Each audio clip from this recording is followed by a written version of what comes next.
to a standoff. Our first speaker today is Jackie King from Mass Peace Action.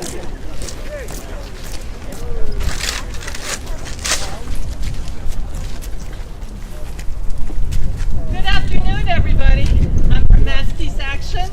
Welcome to everybody who's come out on this cold winter day to lift your voices for peace. We're gathered at a perilous time in world affairs.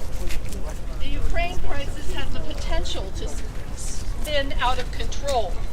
A conflict between the world's two most heavily armed nuclear powers has seemed to be an actual possibility. President Biden has warned that Russian invasion of Ukraine was imminent, although he was forced to back off of that. But he's been sending troops to the area and moving them around, threatened to send more, along with airplanes and warships. Congress is pushing ahead with a provocative $500 million bill in lethal aid to Ukraine, and the mainstream media has added to the hysteria, parroting the Cold War distortions coming from the hawks in the government and think tanks. We're here today to tell our government, both Democrats and Republicans, that these dangerous actions and words must stop. Step back from the brink.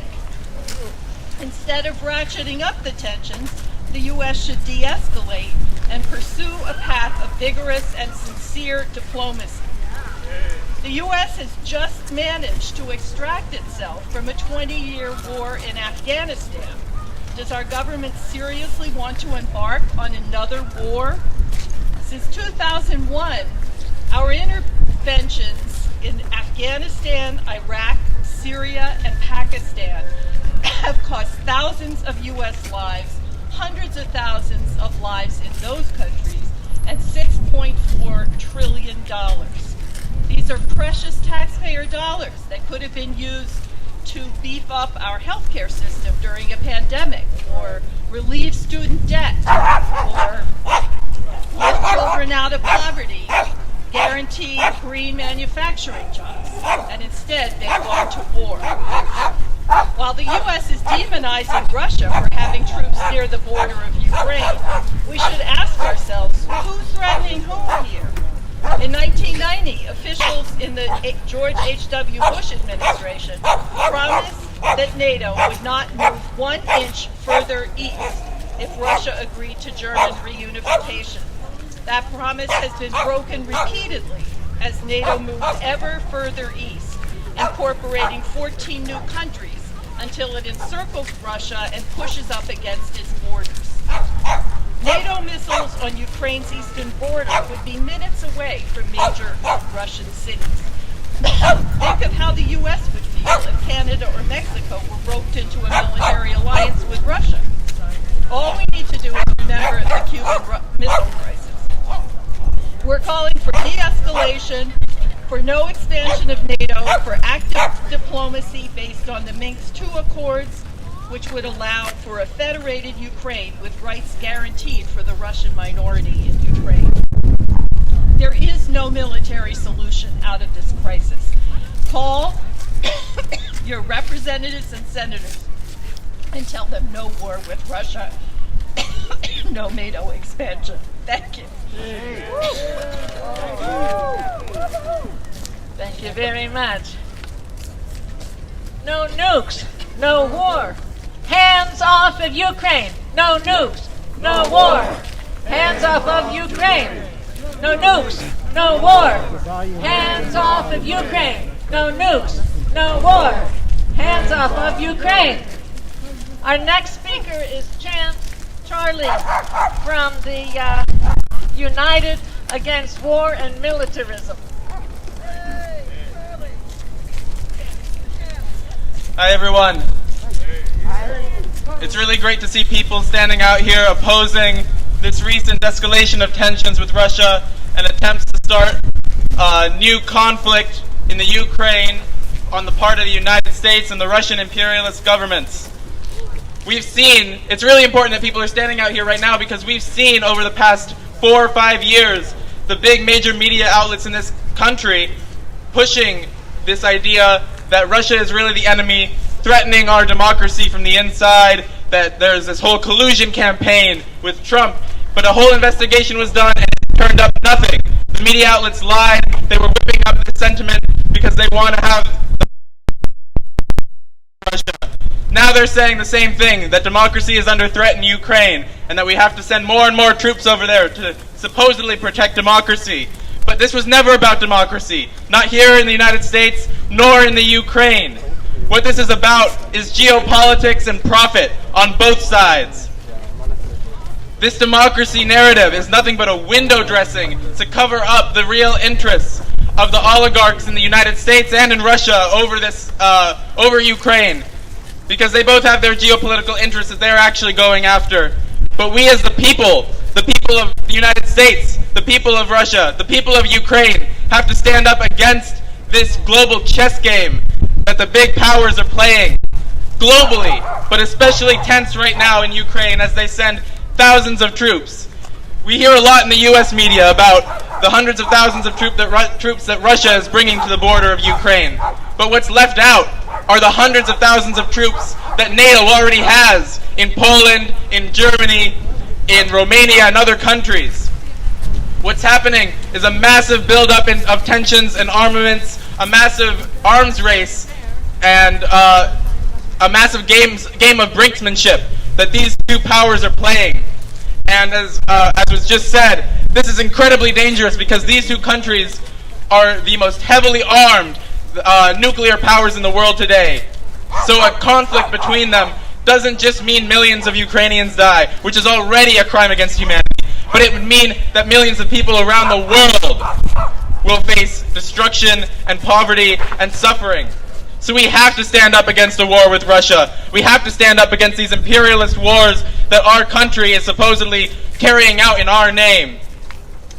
We see now that under our current administration, there's an even higher push for more and more war. The Biden government ran on a so-called progressive message. They said they were going to end the war in Yemen. They said they were going to end the war in Afghanistan, which they did, to their credit, in a huge mess. Because what is the Biden administration? It's not a progressive administration. It's not an administration that's interested in peace around the world. It's one of the most hawkish interventionist administrations that we've had in recent history. We can see that even after they pull out of Afghanistan, the U.S. military under Biden is still committing massacres, killing civilians in airstrikes. Just this last week in Syria, they killed a bunch of women and children, and Biden called this a brave act. This is what will happen if there's a war in the Ukraine. Civilians will be the ones who pay the price, while these weapons manufacturers, like Raytheon, which Biden has put a former executive on as his Secretary of Defense, these are the people who are going to write their checks and laugh all the way to the bank, while the people of the world suffer the consequences. So we can see that if we really want to bring an end to a war with Russia, if we really want to stop this brinksmanship in the Ukraine, we can't just rely on the goodwill of this government, which has shown time and time again that it's not interested in peace. It's carrying out the interests of the war industry and the other major corporations that want to divide up the world for their profit. So we have to launch a people struggle. Right now, all the people here, this is already an inspiring start to start more and more people struggles and build that up, because it's the people who really have the power. And if we're going to put an end to this, it's going to have to be on us. We can't expect them to do it for us. So, all power to the people.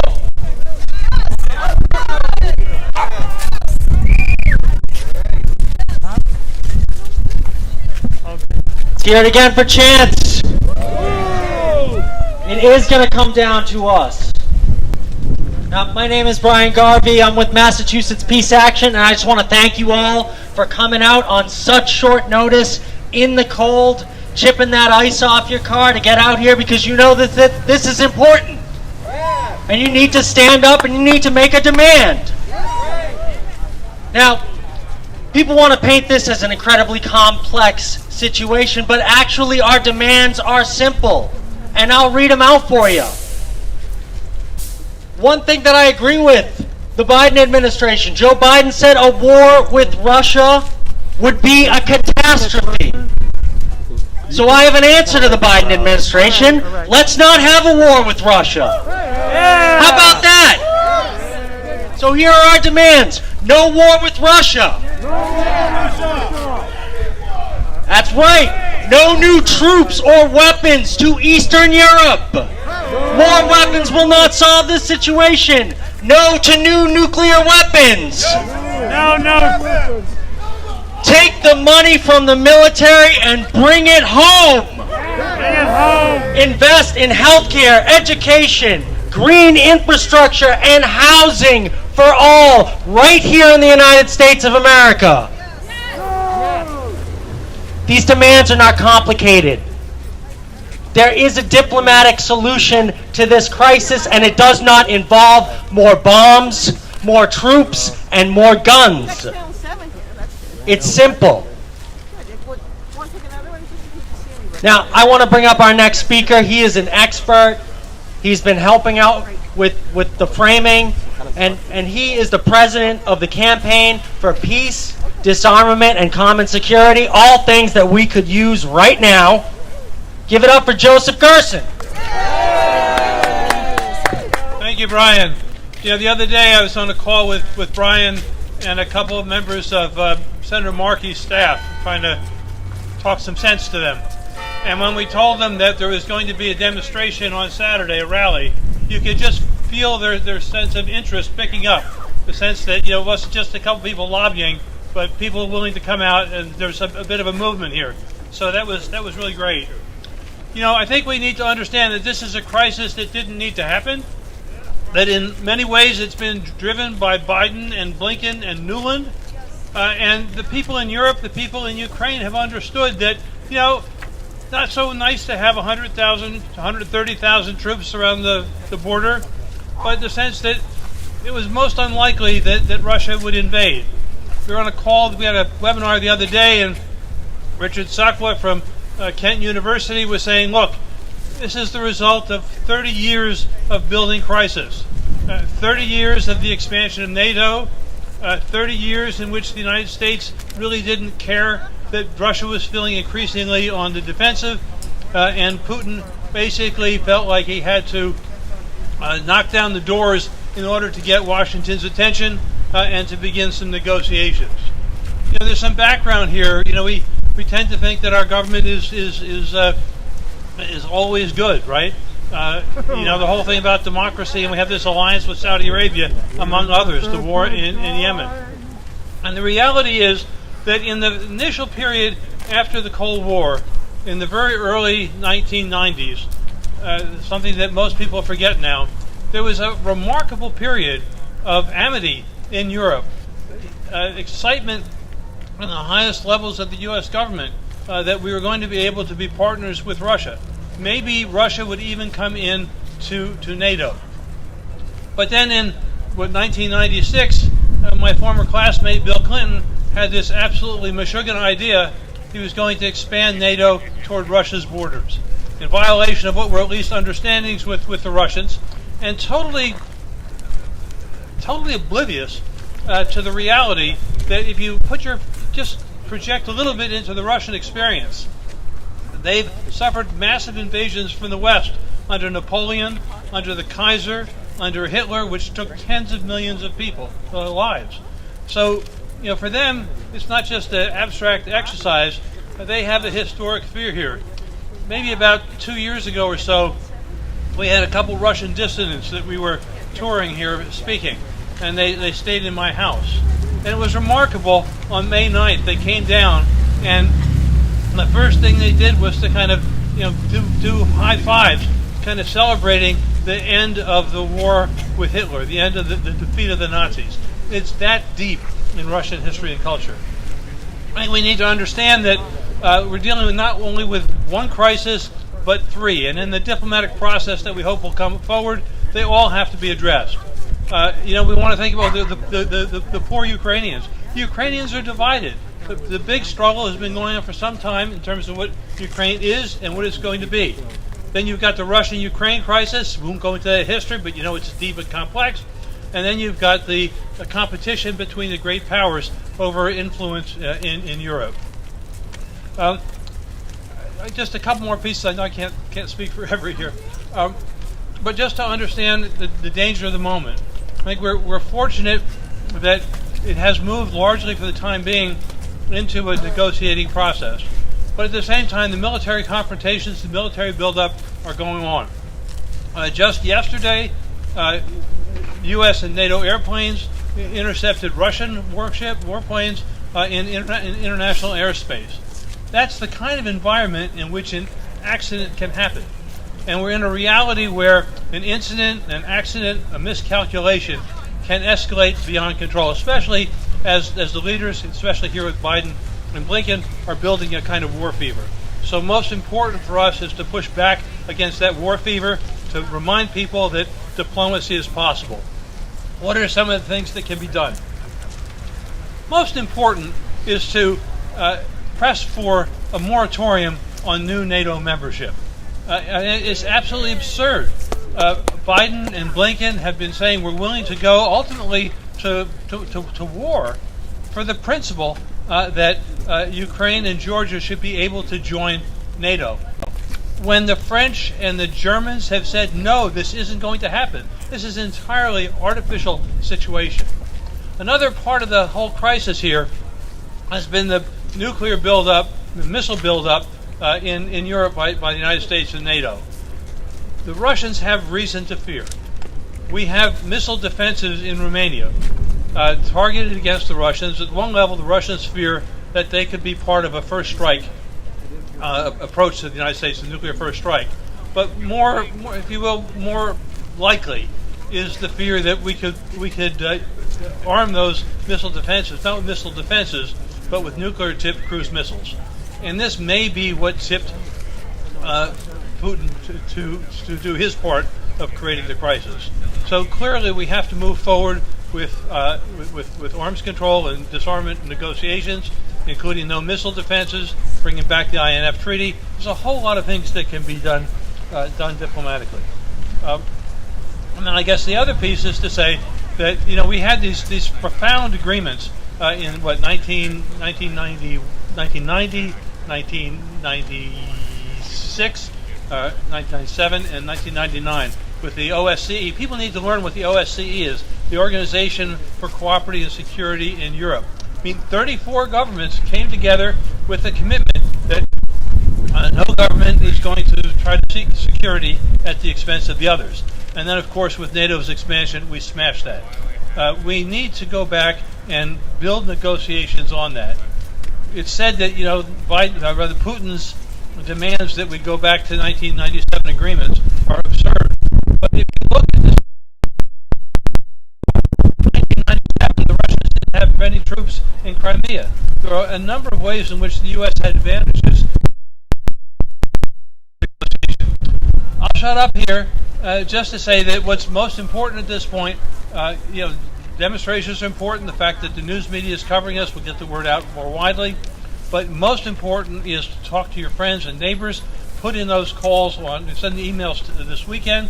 Put in the calls on Monday to your congressional representatives, to Markey and Warren's office.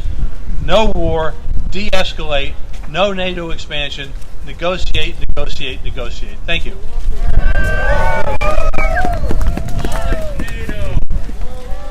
Thank you, Joseph Grissom. No more war. No more hate. Negotiate. Don't escalate. No more war. No more hate. Negotiate. Don't escalate. No more war. No more hate. Negotiate. Don't escalate. Thank you. Our next speaker is Jill Stein with the Green Rainbow Party. Thank you, Susan. Thank you to Mass Peace Action. Thank you, Joe Gerson, for that terrific summary of what we're up against. And overall, I want to just say thank you so much for refusing to allow us to be goaded into another creation of the military-industrial complex, because that's who this absurd and intense crisis serves. This otherwise does not serve the people of Ukraine. As Joe Gerson was saying, there is plenty of room here for each of whom have almost 1,000 nuclear weapons on hair trigger alert. It's absolutely crazy to be creating a confrontation right here. This is a confrontation that's being created and escalated. As Joe Gerson was saying, this is the consequence of 30 years of NATO's moving to the east by 11 countries, when NATO had promised it would not move 1 inch to the east. It moved 11 countries to the east. And with Russia having lost 27 million people because its borders were invaded in the Second World War and millions before that, it is touchy about its borders in the same way that we are touchy about our borders. And you only have to think back to the Cuban Missile Crisis. Well, this is the Cuban Missile Crisis in reverse on steroids. And you may remember Russia had its missiles in Cuba. When was that? The 1962, thank you. And we said, hell no, you're getting out. And in fact, that's what happened. Well, we were insecure with Russia's missiles some distance from our border. You bet Russia is extremely insecure with missiles on its borders and weapons. So we say no to war with Russia. We say no to sending arms to Ukraine. Obama saw fit not to do that. It's absolutely insane that Biden is carrying on the policy of Donald Trump here to be arming Ukraine. So no missiles, no weapons, no arms, secure borders, no war, and put this war in context, because it's not just this war. The U.S. currently has 800 military bases around the world. We have 85 so-called anti-terror, like that makes it okay. We call you a terrorist and then we can bomb you and drone you and starve you. We have 85 of these anti-terror operations going on right now around the world. We just spent $20 trillion, that's right. It was $20 trillion that we just spent in Iraq doing what? And that was NATO as well. NATO, which is supposed to be a defensive alliance, NATO was fighting in Iraq. What does that have to do with defending Europe? So we need to rethink NATO. What is the role of NATO here? Is NATO simply a public relations campaign for the weapons profiteers? Yes. We need to, yes, right. This question really needs some daylight shined on it, because it answers itself. We need not only to stop this war, we need to stop the future wars and the recent wars that have been ginned up by the military-industrial complex and by a corporate media that is playing a lapdog when they should be a watchdog. So this is in our hands. We are paying the price, not only of these wars, but what they cost us here at home, which is half of our discretionary budget. It's tens of millions of people. It's like, 110 million Americans who do not have health care or cannot afford to get it. 11 million people on the verge of losing their homes. This has inordinate and devastating consequences for us here. A climate which is absolutely spinning out of control. Half of graduates of college in the last 2 years do not have jobs. So our economy is a shambles, and here we are making mincemeat out of the rest of the world. We need to stop the wars. We need a ceasefire. We need a global ceasefire, and we need to put those dollars into things that we need right here at home, protecting people, the planet, and peace over profit. Thank you very much. Right on, Dr. Jill Stein. I want to thank you again for coming out on a cold day, on short notice, on a cold and windy day, as you can see. But you knew how important it was, and you took your Saturday and you came out to be here to address something important. Now, Joseph was saying earlier about the importance of calling your representatives and people like Senator Ed Markey. I'm going to tell you why.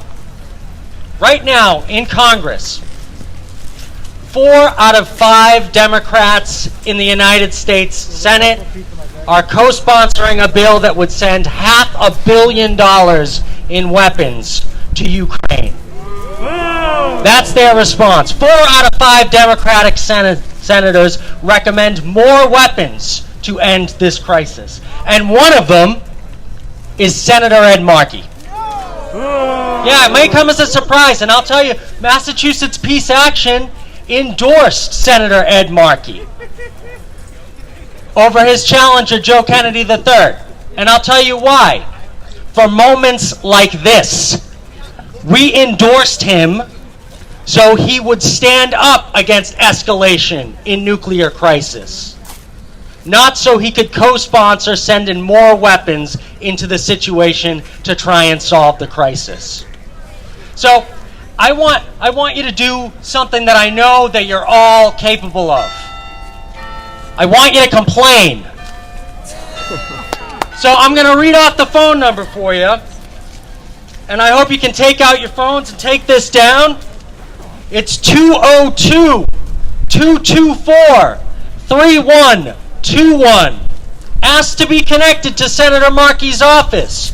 202-224-3121. He needs to hear it from you.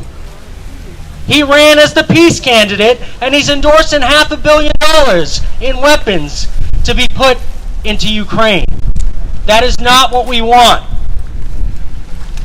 You know, Senator Markey, I'm sure you all remember, he stood up in front of everyone and he said, with all due respect, it's time to ask what your country can do for you. It was a snappy line, and it helped him win the election.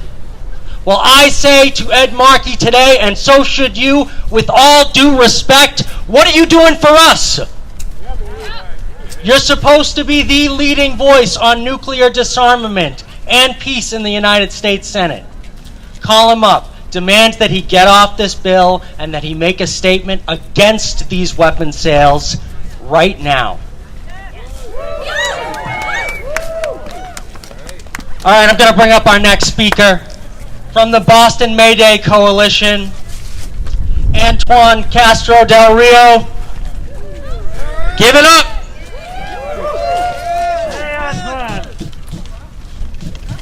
Oh yeah, COVID's still alive.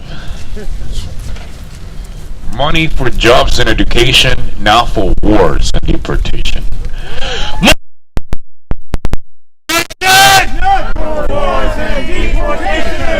for jobs and education! And that is exactly the issue with war. War is a phenomenal business. You know, war is the American tradition. And it's a tradition so engraved into the American people that we need it at home. We need to kill all children in our schools. We need to kill the black men and women in the streets. We need to kill the workers in the factories. But we also need to make sure that to be able to afford those bullets that kill the people here, we keep on killing people in Yemen. We keep on killing people in poor countries. We keep on invading Libya, Syria, and now have the bluff to say that we're going to go to war with Russia. Every day, one of the over 1,000 bases, U.S. military bases around the world, kills at least one human, one innocent bystander. And is it all of your taxes and everybody else around? And is that what Ed Markey can do for us?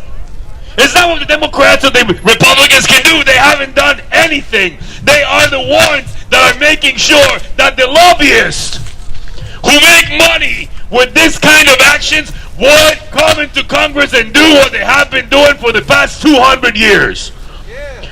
What are you doing in your house 30 minutes a day to make sure that you're really big on anti-war? You showed up to a rally today, but what did you do yesterday? What are you doing tomorrow? What are you doing Monday, Tuesday, Wednesday, Friday?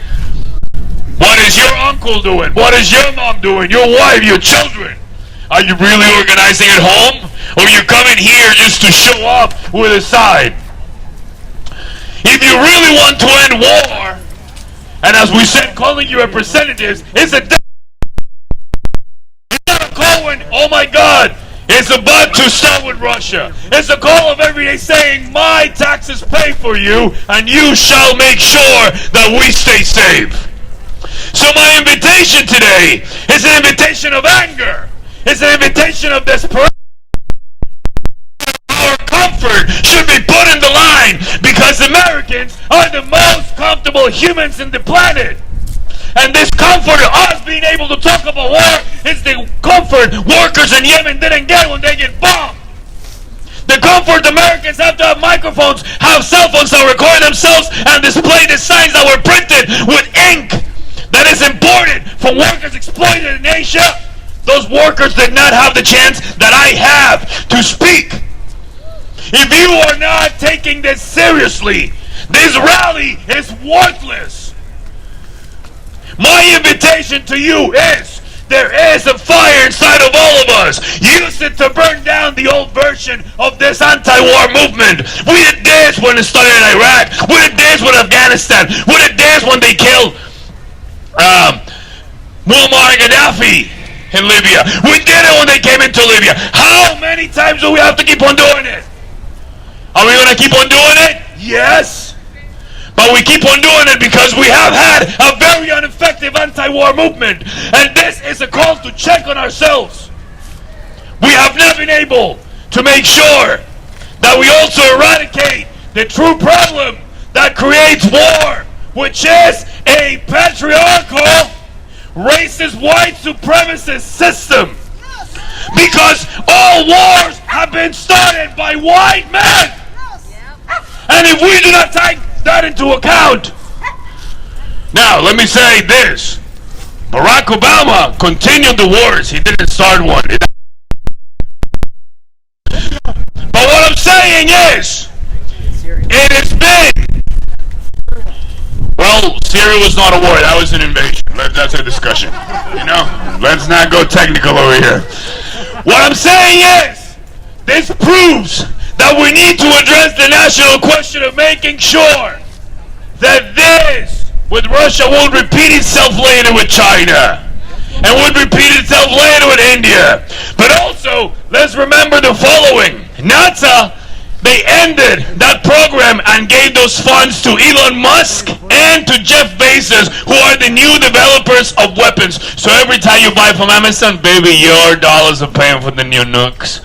You like that electric car? Those dollars are paying for the new nukes. So, my invitation is, let's keep on organizing, and let's make sure next time we're out, it's not just 100 of us, but it's thousands of us who have been calling every day, who have been holding our families accountable, who know and understand that we are able to become the definite anti-war movement that would stop and end all wars in the U.S. Are you ready to do that? Yeah. Are you willing to commit to it? Yeah. So, no money for wars and deportation, but for jobs and education. Money for jobs and education. Not for war and deportation. Money for jobs and education. Not for war and deportation. And remember that accountability is the only human stride that comes with ethic and moral behavior. So as long as there is no ethical and moral behavior, there is not accountability in the U.S. Not in any of us, not in any of the people that govern this country. Thank you.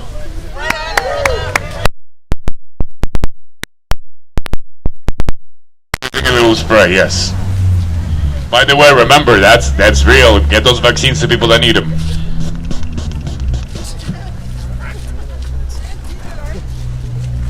No to NATO. Talk this out. No to NATO. Talk this out. No to NATO. Talk this out. No to NATO. Talk this out. No to NATO. Talk this out. No to NATO. Talk this out. Our next speaker is Nino Brown from the Answer Coalition.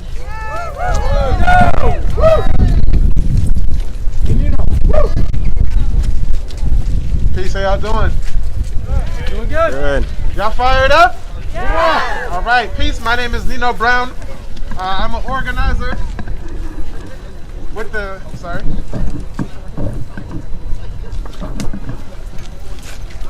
I'm an organizer with the Answer Coalition. I want to start with, they say more war, we say no war. They say more war, we say no war. We say no war. We say no war. We say no war. I'm sorry, we got to tattoo that in our hearts because the United States economy runs off of wars. It was built off of wars, right? We're in Black History Month, happy Black History Month, and there's an undeclared 500-year war on black people. Just like there's an undeclared 500-year war on indigenous peoples, right? So in order for us to end war, we have to end the system that creates war. And what system is that? Capitalism, right? They didn't go and kidnap black people out of Africa because they were black. They needed workers, and they invented racism to justify that, right? So whenever the United States needs to justify its invasion and continuation of its wars, it can't really tell the truth. It can't say, well, we want to invade Russia because our economy is failing and war is the health of this economy. It can't say that. It has to say, well, we care about Ukraine. We want to save the Ukrainians from the Russians. You can't even save black people. You can't even save native people. You can't even save your own people in this country. But you want to save the Ukrainians? Give me a break. Right? So, again, my name is Nato, and I'm with the Anti-Coalition. We were formed in the aftermath of 9/11, and we're an organization that has fought U.S. imperialist wars in Syria, Libya, in Yemen, right? Because we understand that imperialism is the system that we have to attack. So let's be very clear. Who is committing the aggression here? Who is the one that is threatening peace in Eurasia? Who is instigating near World War III? Because the United States isn't saber-rattling with Jamaica or Trinidad. They're saber-rattling with Russia, a nuclear-armed state. Right? Has anybody ever seen a nuclear war? No. Does anybody want to see a nuclear war? No. It's not just, oh, Joe Biden, he's going to have bad ratings, or Vladimir Putin might not be so popular. We're talking about thermonuclear war. If this is taken to its logical extent. So we have to be very clear. And paraphrasing Malcolm X, El-Hajj Malika Shabazz, he said, if you're not careful, the newspapers will have you hating the people who are being oppressed and loving the people who are doing the oppressing. That's right. Right? Without clarity about the situation, we will be stuck in paralysis, preventing us from taking action to stop war. Because people, the mainstream media will say, oh, well, you know, we might not want to go to war with Russia, but Vladimir Putin, he's a dangerous guy. We have to do something. We have to do something. And that something is always more war. That something is never giving homeless people homes. That something is never health care for people who need health care. That something is always something that benefits the rich and wealthy, right? Because they're the ones that are waging this war. So we have to be clear. The aggressor is the United States. It is the Biden administration that is doing the provocation that is instigating this crisis. The United States has installed bases in Romania, in Latvia, in Poland, all pointing to Russia. It is the United States that has bases there and then sending troops all over Eastern Europe. Russian troops remain inside the Russian border. U.S. troops recognize no borders, right? You have U.S. troops in over 800 military bases all over the world, right? There's not even 800 countries all over the world. How they got so many bases? Now imagine if Russia were to send troops to Mexico or install missiles in Canada. How would we feel? Would we tolerate that as Americans? Right? And the Russian demand is very simple. They demand security guarantees in Europe with no expansion of NATO, because when the Soviet Union fell in 1991, the United States promised, they said, well, NATO is not going to move 1 inch towards the Russian border. This is the North Atlantic Treaty Organization that has Eastern European countries in it. How stupid do they think we are? Right? So think it over. Is peace so unimaginable? Is it so unreasonable of a demand? The Biden administration continues to provoke Russia, and through its NATO organization, which is really a toxic militarist club of European and American capitalist nations that was built to oppose the Soviet Union. But where's the Soviet Union? Does it exist? So why does NATO still exist? If its whole mission was to oppose the Soviet Union, it sounds like it's expired, right? So NATO is not a geographic organization. It's an attack dog. That's right. Right? It is a rabid attack dog of imperialism. That's Right? With its leader being the Western European states, chiefly the United States, because there's a hierarchy in it, with the United States as the master, the United Kingdom as its sidekick, and other Western European nations are their lapdogs, right? They're junior partners, right? And NATO does not even guarantee security. Just like how more police on our streets doesn't mean that we're more secure, right? Because we have more racist cops armed to shoot first and think later. And we can't have this situation in an international situation where how the United States tries to act as the global policeman of the world, where they shoot first, ask questions later. We can't shoot first when the gun is a nuclear weapon and then think about it later. So I just want to end with this. We have to ask ourselves, why does NATO even exist? The American system of hubris and ignorance, most Americans can't even find Ukraine on a map, right? So we have to recall that Yugoslavia was destroyed by NATO. Libya was destroyed by NATO. Afghanistan was destroyed by NATO. We, the working class of the United States and the international working class, will not be destroyed by NATO. Shit, we didn't get destroyed by COVID, right? We're not going to get destroyed by another acronym. So we say, disband NATO, right? NATO is a white supremacist organization that is long expired. It's time on this planet. Our enemy is not the people of Russia. Our enemy is not the people of Ukraine. Our enemy are the people who are defunding our schools, making us homeless, right? Having us freeze to death during this storm. Our enemy is at Wall Street, not some place we can't even find on the map. So say it with me again. They say more war, we say no war. They say more war, we say no war. They say more war, we say no war. We say No war. We say No war. Happy Black History Month. All power to the people.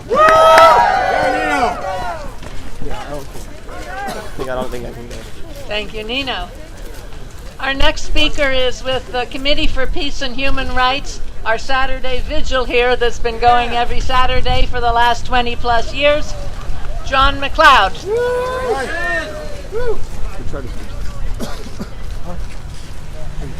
Disband NATO! Shut it down! Disband NATO! Shut it down! Disband NATO! Shut it down! Disband NATO! Shut it down! And NATO has revealed its hollowness as a pit bull of empire. Just this week, the response of NATO to the Russian requirement of security guarantees was released. You can go to El País and see their answer. I'll show it to you if you want. You can find it. These clowns at NATO told Russia to remove its armed forces from Crimea, from Transnistria, and from Kaliningrad, the frozen conflicts, and only then would NATO even deign to talk about other things. The ignorance of the NATO response. At the same time, Secretary Blinken in the United States responded with the American response, which I have here also, and it was a nothing burger. The Americans responded to the Russian genuine security requirements that the previous speakers have described. This Cold War that the United States has embarked on is like being in a car with a drunk driver. You just hope you get out of it okay. The car is moving. We can't jump out. You just hope you get out of it okay. And we have a Cold War with Russia right now. It's an absolute Cold War. I have here with me, in case everyone thinks that this is, I'll hold it, thank you. In case everyone thinks that this is a new situation, here is the foreign policy concept of the Russian Federation, approved by President of the Russian Federation on November 30th, 2016. These demands and requirements of Russia to have security, to be free of American aggression right on its border, go back to 2016. They go back to 2004. It's not new, as all of my friends were describing here earlier. This Cold War is incredibly dangerous. And we have an incredible Cold War with China at the same time. which is even equally incredibly dangerous. I have a sign that I demonstrate with every week here. It says, "No war, no Cold War on China." No war, no Cold War on China. And what I say is, no Cold War with Russia. Shut it down. No Cold War with Russia. Shut it down. No Cold War with China. Shut it down. No Cold War with China. Shut it down. And by God, it's for the future of humanity. We have to shut down this nuclear madness that the United States has embarked on. I've heard people speak of an equality of aggression between Russia and the United States. It's a lie. It's a propaganda. The United States is the aggressor here. Shut it down. No Cold War with Russia. Shut it down for the future of humanity. One more thing I will share today. This is a bombshell from only yesterday, February 4th, 2022, in Beijing at the Olympics. There was a statement released of policy by the Russian Federation and the People's Republic of China. You can find it yourself. Joint statement of the Russian Federation and the People's Republic of China on the international relations entering a new era and the global sustainable development. Look it up. Look it up. The idea is, in fact, that we need a new world order. We need a multipolar new world order of peace and progress. We need a shared future for humanity. A shared future for humanity. Because we're already in a shared world. We're in one world, one climate, one future. We need a shared future for humanity. So look up this document. Take a picture with your cell phone. You'll find the title. You can find it. No Cold War with Russia. Shut it down. No Cold War with China. Shut it down. No Cold War with Russia. Shut it down. No Cold War with China. Shut it down. One more thing I'll finish with. We are entering, very possibly, a second Cuban Missile Crisis. What has happened is that the United States refused to recognize the legitimate security concerns of Russia. The Russian Federation refused to recognize. You think those demands are going to go away? You think Russia's going to say, we don't care, we don't need security? No, that won't happen. And so we are going to see a scenario much like the Cuban Missile Crisis. Remember that the United States put missiles in Turkey. And that's why the Soviet Union, former Soviet Union, responded to put missiles in Cuba. Do you remember? Yeah. They said that Kennedy won. Actually, he lost. And the U.S. removed the missiles in Turkey at a terrible risk to humanity. We almost had a nuclear war. Do people remember? We're going to face that again. I was 11 years old. I was there. We don't want that again. And so we say, no Cold War with Russia. Shut it down. No Cold War with Russia. Shut it down. Peace. Thank you, John. Now, we don't need to guess where the American people are on this. And if you're thinking that you might be in the minority, let me change your mind, because you're not. The American people at large have been polled on this, and they're with us. The Trafalgar Group did a poll. I read it in Newsweek, not exactly a fringe publication. How many Americans want U.S. troops in Eastern Europe to defend Ukraine? Less than 1 in 6. How many Americans want us to send weapons to defend Ukraine? Less than 1 in 3. This is from Data for Progress. Republicans want us to strike a deal with Russia to end this crisis, 46-40. Independents want a deal with Russia, 51-33. Democrats, Joe Biden's a Democrat, right? Democrats want a deal to end this crisis with Russia, 71-17. The people are on our side. Now, these jokers are going to run for re-election soon. And this is supposed to be a democracy. Yeah, that's right. We have a long way to go. But we need to demand that our views are reflected. So call them up. Call them up and say that you're going to vote on this issue. And if they expect to even get a sniff at your vote, they better change course and change course immediately. No troops, no guns, no bombs, no escalation. All right, next up, I am going to introduce Susan Mursky, my friend with the fantastic sign from Newton Dialogues on Peace and War. Oh, yeah, lower it down. Great. Give him hell, Susan. Down to our side. All right, let's hear it. Let's hear it for our grandchildren, our children all over the world. Woohoo! Our children, our future. All right. Now I'm also in Mass Peace Action Nuclear Disarmament Working Group. And so I say, no nukes, no war, and yes to peace. Let's give it a try. No nukes, no war, yes to peace. Now we're a movement, right? We're a peace movement, so let's get some movement here. You know, we've been standing still too long, so figure out how you can move and say, no nukes, no war, yes to peace. No nukes, no war, yes to peace. No nukes, no war, yes to peace. Good movement there. You know, there are nuclear weapons. You all know nuclear weapons on hair trigger alert.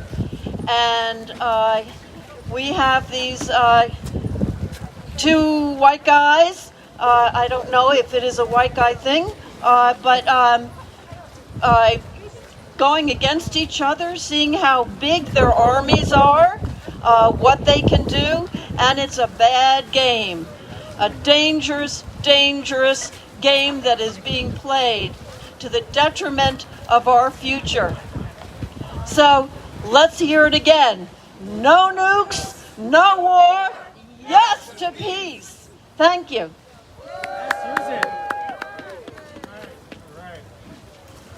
Thank you.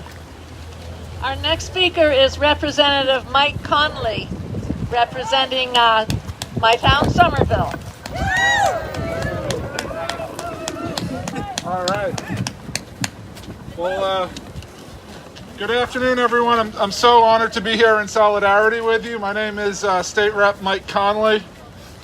Put this back on in a minute.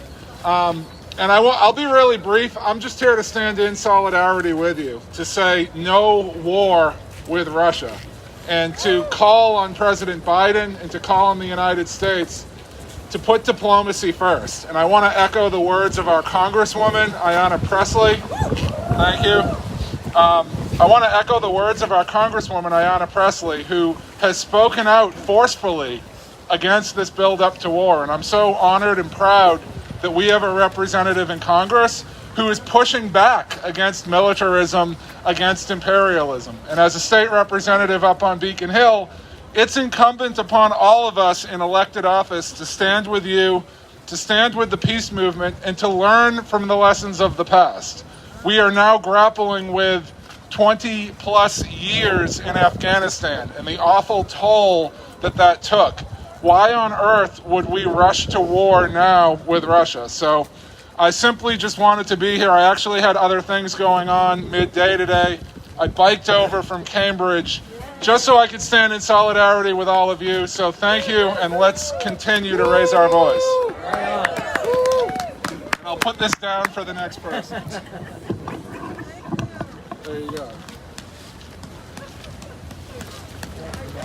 Thank you all so much for being here. I hope that our leaders will hear we want peace, not war with Russia. Yeah, you're absolutely right, Susan. This is why we have two mics. You can stay up here. Now, I read you all those polls about how the American people do not want this. They don't want their sons and daughters to be put in harm's way for this crisis. They don't want to send weapons to make this crisis worse. So let's talk about who's going to benefit from war with Russia. Who benefits Yeah, absolutely right. Raytheon benefits. And you know why that's important for us? Because Raytheon is right here in our backyard. They're the military-industrial complex in our backyard. And they're not even hiding it anymore. On January 25th, less than 2 weeks ago, on an earnings call, the CEO of Raytheon Technologies, Greg Hayes, and I had to write this down because it's hard to believe. He said, tensions in Eastern Europe and the South China Sea, I fully expect we're going to benefit from that. That is why Congress is in support of sending $500 million into this crisis. They do not think that that's going to de-escalate this, but they think it's going to enrich their donor class. And that's why they're making decisions against what you and a huge majority of the American people want. So it's time to take our democracy back. It's time to take democracy for the first time because we never really had it. Absolutely. It's time to make a demand. Tell your members of Congress right now, do not support this bill. Like Mike just said, Ayanna Pressley is one of the few. She's maybe one of 1 or 2 people in the entire Congress and Senate who have come out and said, I'm not going to vote for this bill. This bill's going to make things worse. Every single member of the United States Congress and the United States Senate should be saying that. Overwhelming public support. Common sense. No more bombs. No more troops. No more guns. Negotiation and diplomacy. There are ways out of this. Make a demand. Let them know. You care about this issue and you're watching. The name of the bill is Defending Ukraine's Sovereignty Act of 2022. The way to defend Ukraine's sovereignty, or anyone's, is not by sending $500 million worth of weapons into the situation. There are ways out of this. It's diplomacy. It's negotiation. Let them know. And I just want to thank everyone for coming out on such short notice, on such a cold day. It was really great to be here standing with you.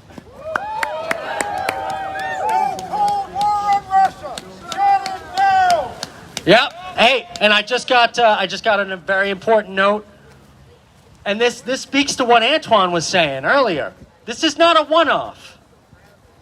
We're going to come back and back and back again.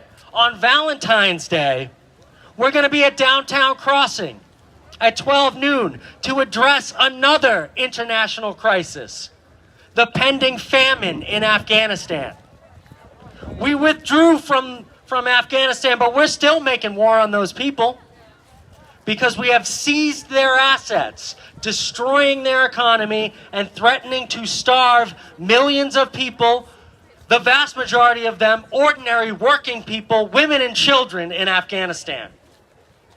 We want to punish them because we lost the war in Afghanistan. But we're not going to stand for it. So join us on Valentine's Day at noon. Right around the corner, Downtown Crossing, we're going to make another demand. We want peace and human rights, not war and starvation. Thank you all once again. And one more opportunity for a future protest. This Monday, day after tomorrow, we'll be here standing up for Julian Assange at 1 o'clock. We need to get that man out of prison. Yeah. Thank you all so much for coming today.